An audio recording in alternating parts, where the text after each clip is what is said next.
Abbiamo deciso, Giovanni e io, di dedicare questa giornata, una domenica, a una ricorrenza molto particolare. 7 dicembre, 84 anni fa, alle prime luci dell'alba, le forze aeronavali dell'impero giapponese colpivano a sorpresa la flotta del Pacifico americana ancorata a Pearl Harbor. Venne definito il giorno dell'infamia, ma fu qualcosa di molto diverso, qualcosa di più. Un giorno che nessun americano avrebbe più dimenticato. Un giorno che avrebbe cambiato la storia per sempre. Oggi noi riproponiamo, nell'84esimo anniversario, quella storia, attraverso 3 figure che per una volta tanto non sono umane, sono 3 memorie di 3 navi che da Pearl Harbor non sono più tornate. Mentre la maggior parte delle navi colpite quella mattina, in qualche modo, sono state rimesse a galla, riparate, rimesse in grado di navigare e di operare. Da quella meno danneggiata di tutte, l'ammiraglia, la Pennsylvania, alla California, che fu completamente ricostruita nei 2 anni successivi. 3 navi non sono più tornate. Una è ancora lì. Le altre 2 sono state smantellate o in un caso addirittura affondate durante il trasporto. Sono storie che abbiamo selezionato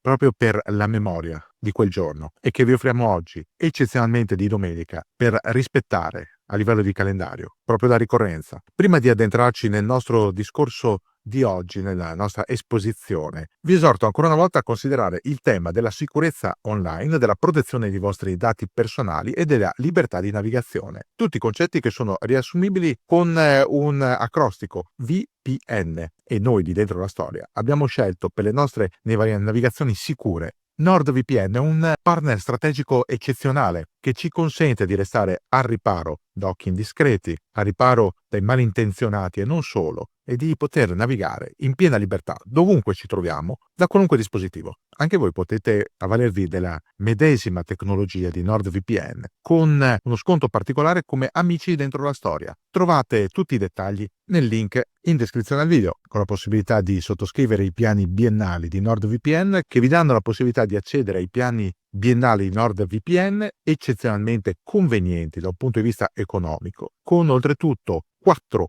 mesi di garanzia ulteriore di protezione assolutamente gratuita oltre ai 2 anni acquistati e la possibilità di recesso dopo 30 giorni, soddisfatti o rimborsati.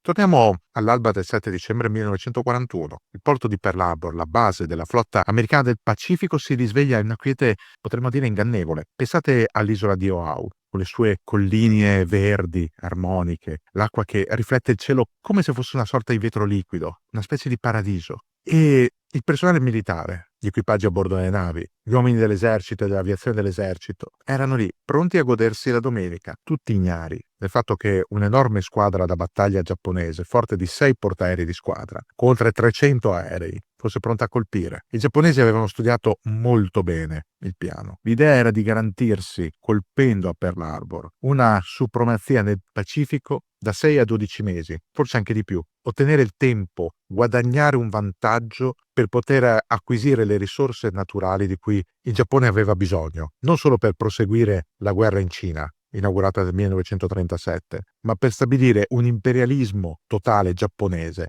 in tutta l'area del Pacifico, a scapito, è chiaro, delle potenze alleate e degli Stati Uniti d'America. A partire dalle 7:55 del mattino, il cielo di Pearl Harbor si riempie del ronzio sempre più potente dei motori degli aerei e poi delle sirene antiaeree, del crepitare dell'antiaerea, delle esplosioni, tante navi colpite, aerei distrutti al suolo, migliaia di vite strappate. Ma oggi non parliamo di quelle vite, parliamo di 3 navi che da Pearl Harbor non sono più tornate. Parliamo della USS Oklahoma, distintivo ottico BB-37, della USS Arizona, distintivo ottico BB-39 e della USS Utah, distintivo ottico AG-16.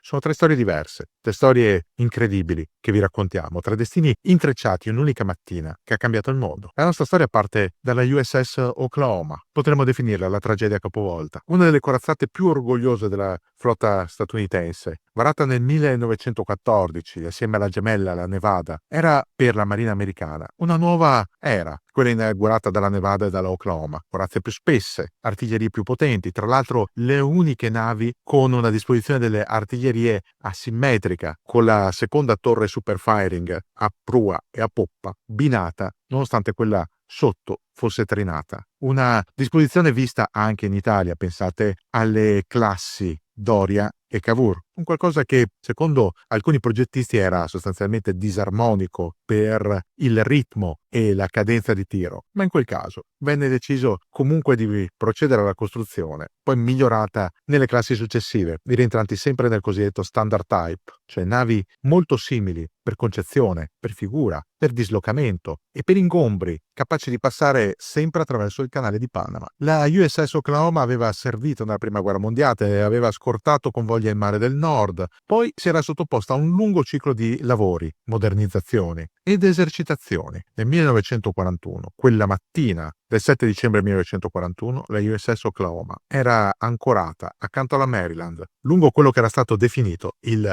Battleship Row, il viale delle corazzate. Quel 7 dicembre la Oklahoma contava a bordo oltre 1300 uomini. Quando le prime bombe e i siluri colpirono la linea delle corazzate, la Oklahoma fu una delle prime a essere presa di mira. I siluranti Nakajima B5N giunsero radenti sull'acqua, sganciando i loro ordigni con una precisione letale. Ordigni tra l'altro modificati con degli alettoni in legno per permettere ai siluri di navigare e colpire anche un basso fondale come quello di Pearl Harbor. 5 di quei siluri colpirono la nave in altrettanti minuti, dalle 7:55 alle 8 del mattino, oltre ad altre bombe, oltre a proiettili arrivati dalle mitragliatrici dei caccia giapponesi. L'Oklahoma era ferita, profondamente ferita, e cominciò a inclinarsi sempre di più su un fianco. In meno di 12 minuti si rovesciò completamente, lasciando soltanto la chiglia emergere dalle acque oleose. All'interno centinaia di uomini rimasero intrappolati. Nelle ore successive, nei giorni successivi, i soccorritori, i marinai tentarono disperatamente di tagliare la corazzatura, la chiglia con le torce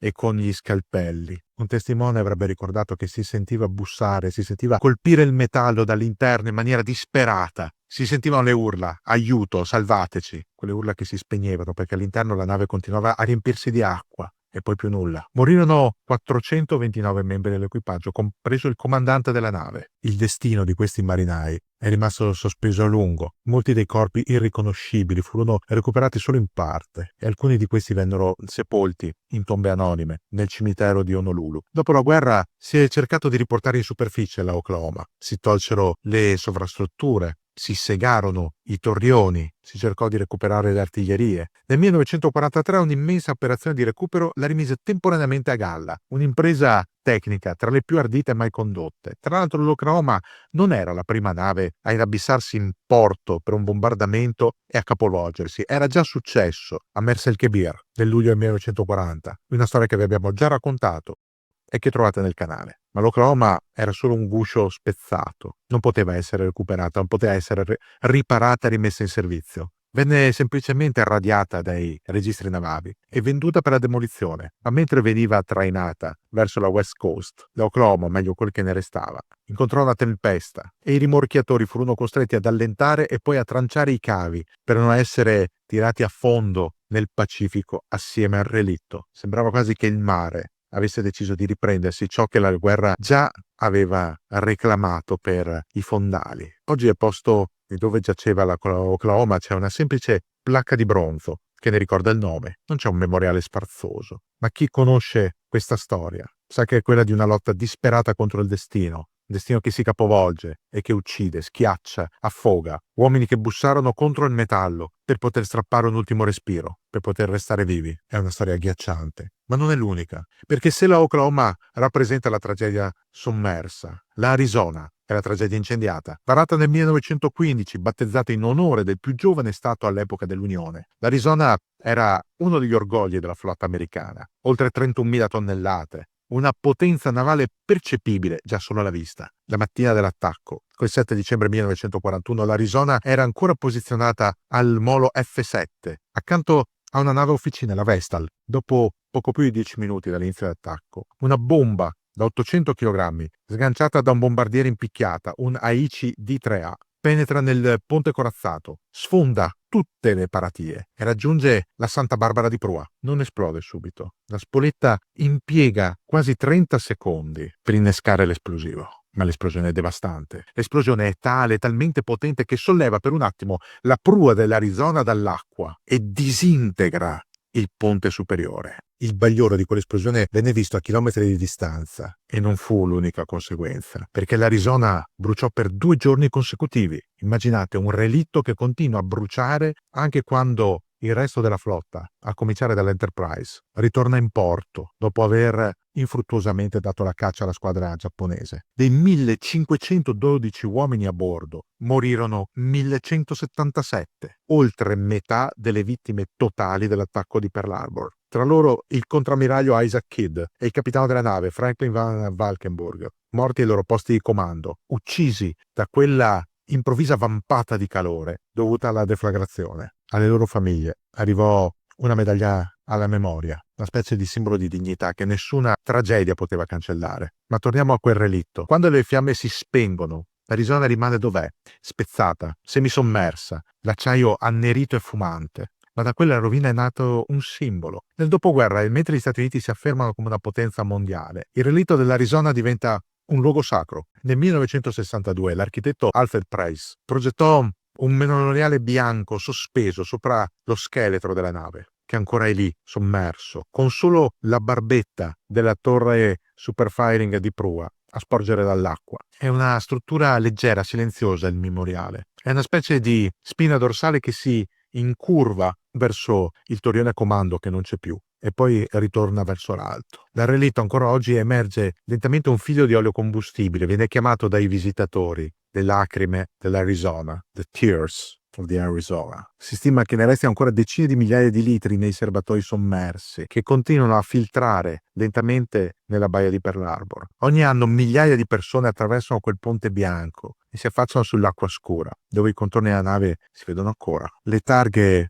riportano i nomi dei caduti. Tra i pochi superstiti che vissero abbastanza a vedere il memoriale, molti scelsero di farsi seppellire lì, con i loro compagni, in camere subacquee create tra le lamiere arrugginite, quasi a espiare una colpa impossibile, la colpa di essere sopravvissuti a un inferno. Lo storico Gordon W. Prange, nel suo monumentale At Dawn We Slept, scrisse che l'Arizona non è solo una nave affondata, è la testimonianza fisica di un'innocenza perduta, di un'America che si svegliò adulta in un mattino di fuoco. E forse è proprio così. Il relitto dell'Arizona è più che un monumento, è una ferita aperta che continua a sanguinare lentamente nel Pacifico. Ma la storia forse più assurda è quella meno ricordata, è quella della USS Utah. La storia che è un piccolo specchio del destino di Pearl Harbor, una vita militare lunga, trasformata, cancellata, recuperata al tempo della memoria. La Utah era un'altra corazzata, varata nel 1909 come parte della classe Florida. Aveva servito nell'Atlantico nella prima guerra mondiale, partecipato alle operazioni di flotta, ha ricevuto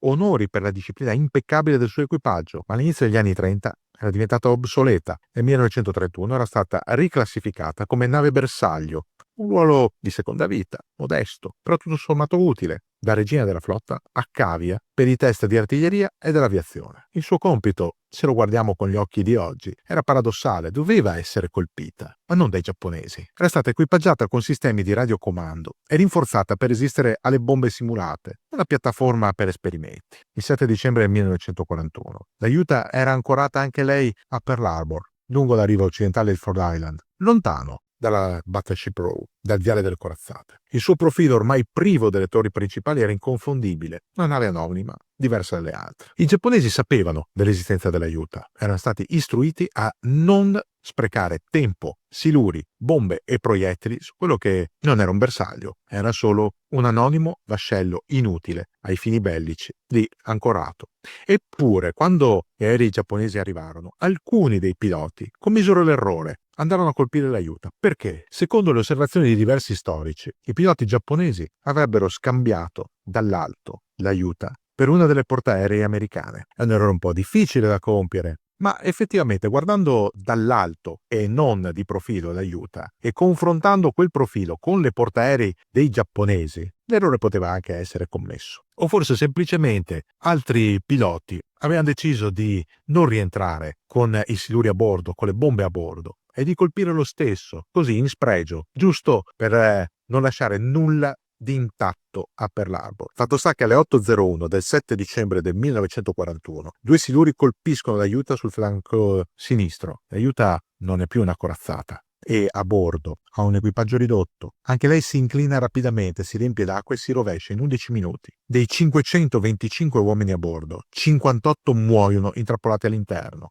Le storie dei sopravvissuti somigliano a quelle dell'Oklahoma, mani che battono contro le lamiere, corridoi bui, respiro che diventa un tamburo di paura. Arriverà mai qualcuno a salvarci? Ma a differenza delle grandi corazzate, l'aiuta non poteva essere rimessa in sesto. Le priorità, è chiaro, erano altre. La guerra prevedeva, prima di tutto, di provare a salvare ciò che poteva avere una seconda vita utile allo sforzo bellico, non una nave bersaglio radiocomandata. Per questo motivo, l'aiuta rimase lì, a lungo, capovolta, mezza sommersa, sul lato ovest di Ford Island. Dopo la guerra, i sommozzatori posero un semplice pennone con la bandiera al posto della nave, risollevata e smantellata parzialmente, perché qualcosa dell'aiuta è ancora rimasto lì. Non c'è stato nessun grande memoriale come l'Arizona, neanche una cerimonia solenne, solo il suono delle onde che battono contro lo scafo arrugginito. Nel 1972 è stata costruita una piccola piattaforma commemorativa, accessibile solo al personale militare.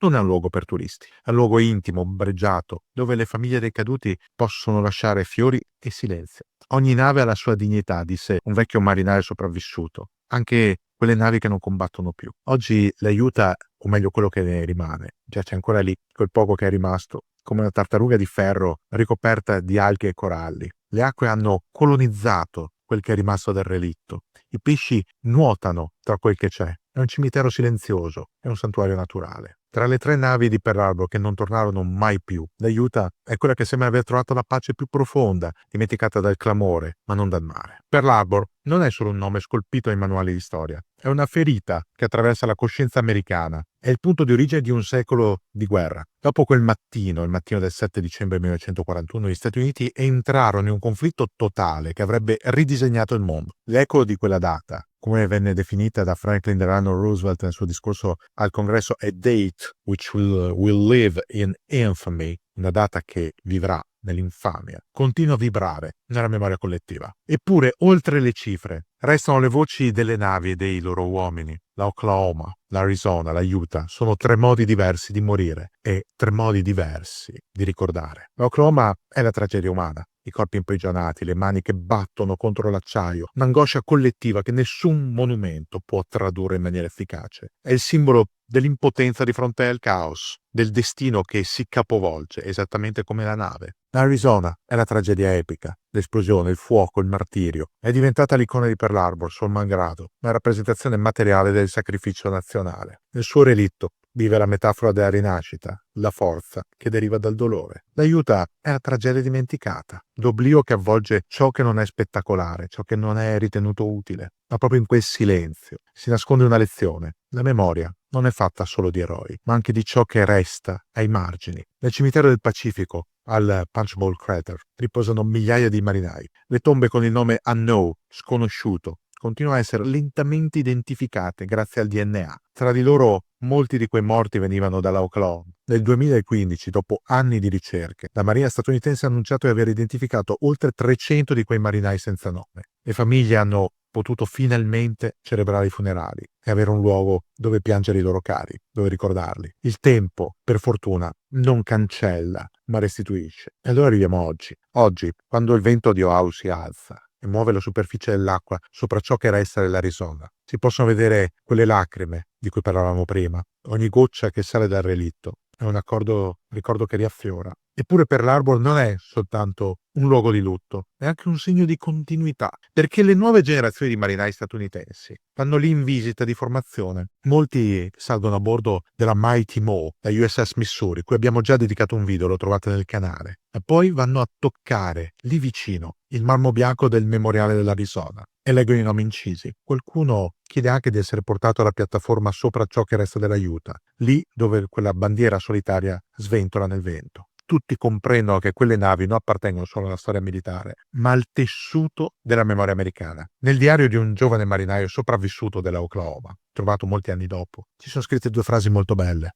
Non so perché io sia vivo, forse perché qualcuno doveva raccontare ciò che è avvenuto. Ecco, raccontare quello che facciamo anche noi dentro la storia è tutto ciò che resta, è tutto ciò che serve. Raccontare le navi che affondarono e le vite che cercano di restare a galla. E raccontare come il mare che inghiotte e custodisce, può diventare un archivio di memoria più duraturo del ferro delle navi stesse. E mentre il tempo scorre, Oklahoma, l'Arizona, la Utah continuano a esistere nel profondo dell'oceano e della coscienza collettiva. Non sono soltanto dei relitti, sono capitoli sommersi dalla storia, voci che il silenzio non ha saputo spegnere. Come scrisse il poeta Carl Sandburg, il mare è antico come il tempo, ma ogni onda sa piangere nomi nuovi. E così ogni 7 dicembre, quando le sirene risuonano per l'Arbor e le bandiere si abbassano a mezz'asta, quei nomi, Oklahoma, Arizona, Utah, tornano a galla, sospesi tra la memoria e il mare, tra la storia e la leggenda.